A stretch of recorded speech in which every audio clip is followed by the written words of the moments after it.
দাম তো একটু বেশি মনে হচ্ছে, কারণ বাজার আপ ডাউন হচ্ছে প্রতিদিনই, আপনার 10 টাকা 5 টাকা করে কমতেছে আবার বাড়তেছে, আপ ডাউন হচ্ছে। মাছ কিনতে এসে পুরো বাজার ঘুরে দেখলাম যে সব মাছের দামই মোটামুটি অনেকটাই বেশি, তাই যেই মাছটা হচ্ছে আমার কাছে রিজনেবল মনে হয়েছে ওইটাই কিনেছি। 30 টাকা কম মাছের, যে কোনো মাছ 30-40 টাকা কম।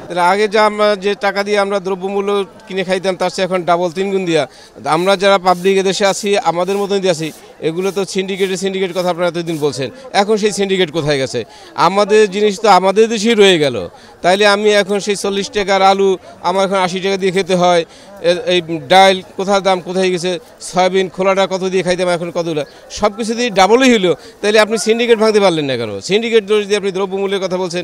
এখন তো আপনারা সবাই সৎ, অনেস্ট ম্যান, মানে লার্নেড ম্যান, আপনারা নোবেল লরেট, তাইলে এখন দেশের কথা আপনারা ভাবেন না কেন?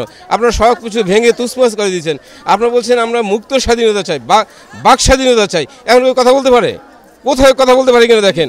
আপনি প্রত্যেক শিক্ষা প্রতিষ্ঠানের গণ্ডগোল, প্রত্যেক ফ্যাক্টরিতে গণ্ডগোল, কোথায় আপনার নিরাপদ আছে? কে নিরাপদ আছে? কে নিরাপদে কথা বলতে পারে?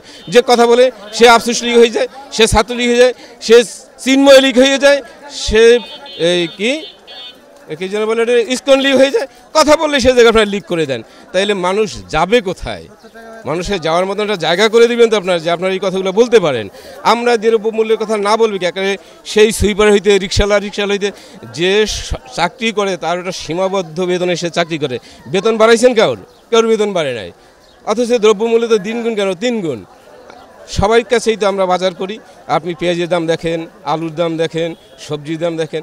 এখন শীতের সিজনের সমস্ত কিছু এখন ফসল হচ্ছে, তারপর এতগুলো দাম কেন? সবজির দামটা একটু বাইরে একটু বেশি আছে, ভিতরেও একটু সবজির দামটা একটু বেশি আছে আর কি। তুলনামূলক তেমন কমে নাই, আগের রেটে আছে সাধারণত।